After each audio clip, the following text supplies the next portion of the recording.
Be careful what you wish for because it can become a reality. Yeah. You mentioned Al Haymon being nice to you when he wants something. Do you think Everyone's like that? It's not. You know, that's not a criticism of Al Haymon.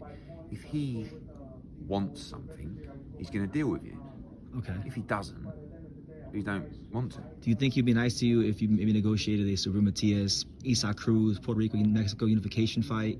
But that is the perfect example, right? How good is that fight? It's a very good fight. By the way, firstly, he's got to beat Liam Paro. Yeah. Who's a really good fighter. And I feel a bit bad for Liam because everyone's talking about SUBRIEL, the bogeyman of the division, the most, Liam can really fight, firstly. If Matias was to win, SUBRIEL Matias against Isaac Cruz is an absolute thriller. Mexico against Puerto Rico. Do you know how easy it is for me to go to PBC and say, I don't even know if they've got Cruz actually wrapped up, but I presume they have. It's with Sean Gibbons. Yeah. So I would say, guys, let's do a co-promotion. It's on Amazon Prime and on DAZN, right? It's not a massive pay-per-view, but it's, it's going to do a good gate, it's going to do a good crowd. We'll share the pay-per-view revenue for the fighters. There you go. Do you know what I mean? But I just don't think they unless they get to a point where they have to start doing that, I don't think they're going to do it. But if Matias comes through, I mean, Hitchens could be mandatory as well, but that's a massive unification fight. Mexico against Puerto Rico. And it's such a good fight. I can't think of a bigger Puerto Rico-Mexico fight in boxing right Berlanga Munguia, Yeah. Berlanga. But again, in terms of 50-50 matchups for world championships, that is a thrilling fight. For sure. I know Anthony Joshua is the talk of the town in the heavyweight division again, and you're talking about big fights for him, right? But I know he's got a mandatory in Filip Hrgovic. How likely is that fight next for AJ? Yeah, I mean, it's not a mandatory till the championship becomes vacant. At the moment, it's not vacant. I'm pretty sure that AJ's next fight will be for the world championship, whether that's against Hrgovic or if Hrgovic fights in the meantime, or against the Fury Usyk winner. We know they have two fights, but His Excellency likes to make the biggest fights in the world, and it don't get any bigger than Fury against AJ if Fury was to beat Usyk. So AJ's firing on all cylinders. Like right now, we fancy him against any heavyweight in the world. He's really on it. But let's see. All eyes on May the 18th in Riyadh, the undisputed fight. What do you think is different about AJ now compared to, let's say, when he first burst onto the scene with the Klitschko fights? The most remarkable thing about the early wins in the AJ career, Klitschko included, was he really didn't know not what he was doing, but he was such a raw fighter. Everything was built off just brute strength and punch power and speed. Over the years, he's worked so hard to develop himself as a more all-round fighter, and he got criticism because he was changing his style. So his footwork is brilliant compared to how it used to be. His jab is fantastic. His defense is on another level. But he probably lost a little bit of confidence because he was doing all those things and he was searching for the right training team, and people said, oh, he's not as aggressive as he used to be. True, because I think he was more conscious about the changes he was making, and now he believes in himself as an all-round fighter. So he's got, we always know the punch power is incredible. He's got the violence back. Yep. He's got the belief back. He's got the game plan down to a T with Ben Davison. But now all the things that he's learned over the last 3 or 4 years, he's incorporating to become a complete fighter. And sometimes experience and just understanding what the game's about puts you in great stead. That's why, a lot of the fighters on this card are all young and they're learning. But sometimes you see a young fighter who just becomes more experienced and takes a couple of defeats, but then comes back as a much better fighter because they just understand what the sport's about. Klitschko did it when he got stopped. Yeah. But AJ is much more exciting than Vladimir Klitschko, even though, you do what you can to win. But I wasn't sure whether I'd see this kind of violence back from AJ. And when I saw him hit pads with Ben in the change room before the Wilding fight and before the Ngannou fight, it was the scariest thing I've ever seen in watching boxing. I've never seen anything like it, and I'm just watching it going, fuck me. And I saw it against Wilding, and obviously we saw it against Ngannou. And that's why I believe he beats Tyson Fury right now. But see if Fury can come through Usyk on May the 18th. We'll see how it goes. Last question, Eddie, I'll let you go. You have Opetaia, the Ring Magazine Cruiserweight champion. How hard is it to make fights with the Ben Shalom boxer champions? Because it's hard when you got someone that's so good. Yeah. Do you know what I mean? Like, it's really hard to make a fight when they think the guy will lose, unless the money's massive. Yeah, yeah. So, do you want, and because they're building a company, they don't want to lose one of their major commodities. We had it with Dalton Smith against Adam Azim. Like, it's so boring. Like, yeah, yeah. that fight got ordered, but because they're saying Adam Azim is a world beater, he's this, he's that, and then you get the fight ordered with Dalton Smith and they pull out because they said, we're not cashing Adam Azim out. Yeah, We yeah. cash him out. So you're saying you can't win the fight? Oh, he's only 21. It's like, hang on a minute. You just said he was ready to fight anyone in the world, you know? And the same, we all know, with all due respect to Chris Smith, who's a really good fighter, a lovely guy, he could never beat Jai Opetaia. Never, right? So the only way you take that fight is for a massive payday, because you're giving away your fighter, right? Pretty much, yeah. So, I've been in loads of fights before where I thought, and I'm not sure we can win, but it's a life-changing opportunity for a fighter, and anything's possible.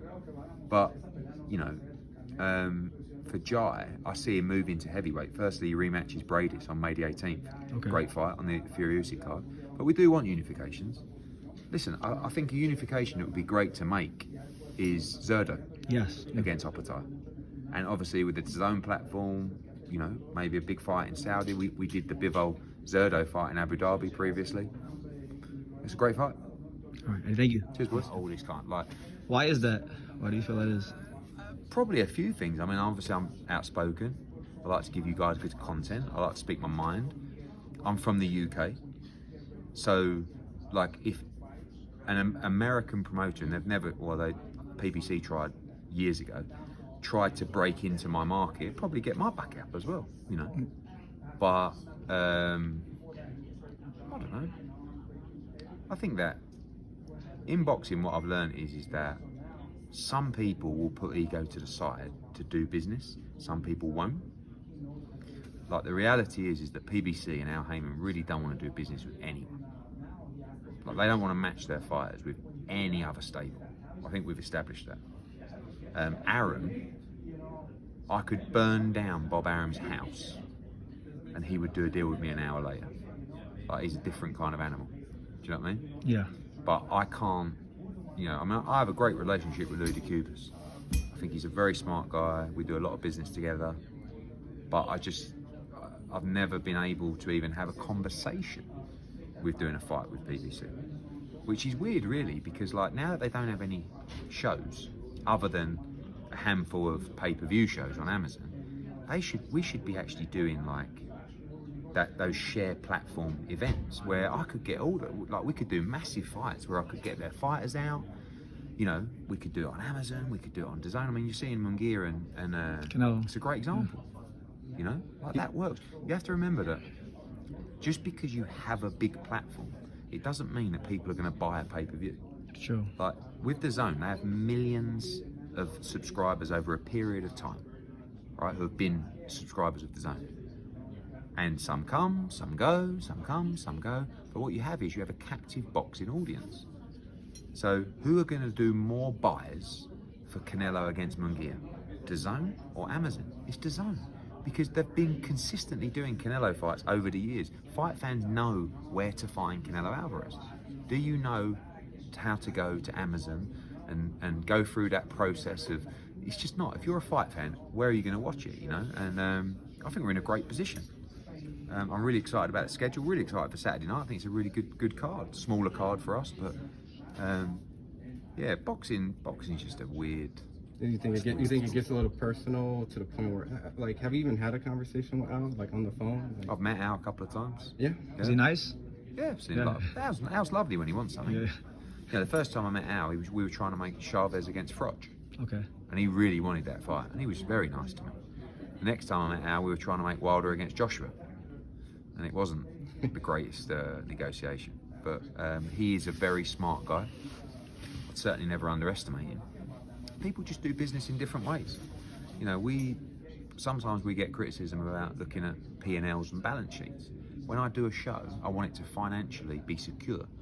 I don't want to roll the dice where I could lose 4 or 5 million. Yeah. And then, like, you know, I've never had to go out and seek investment or a fund of money to go and attack a market. We do it with my money. and the company's money that we've built over 40 years. Why does Leonard, because Leonard said, like, you know, quoting that essentially you burn money, like you're not very aware of the U.S. market. And so I think when we came into the US, no one knew who DAZN was. We had to spend money to invest. Sometimes, say waste money, but sometimes we spent the wrong money on the wrong fights. No question about that. You know, I mean, you have to remember, I was coming into the US. People knew me from the UK, but I'm sitting down with fighters, explaining to them why they should invest their career with me on an app that you've never heard of, right? I remember sitting down with Mikey Garcia 7 years ago, as one of the first fighters I ever sat down with, trying to convince him that DAZN was going to be the global home of boxing. And he was like, what's an app? Do you know what I mean? I mean, this is like, so, and no one wanted us in. So everybody was making sure that we didn't get in, but we got in. And we promoted 6 Canelo Alvarez fights. You know, we broke the record at Dallas Cowboys for Canelo against Saunders. You know, we've done massive fights. We did Taylor Serrano selling out MSG, Joshua Ruiz selling out MSG, Bam against, Chocolatito against Estrada, 2 and 3. Like, we've done huge shows. We did Canelo in Guadalajara. Like, we're doing really well, but we definitely made mistakes in a build-up and overpaid fighters because we had to. Because every time we made big offers, our rivals would step up. I expected, when I had that budget from DAZN initially, that the others wouldn't step up financially, and they did.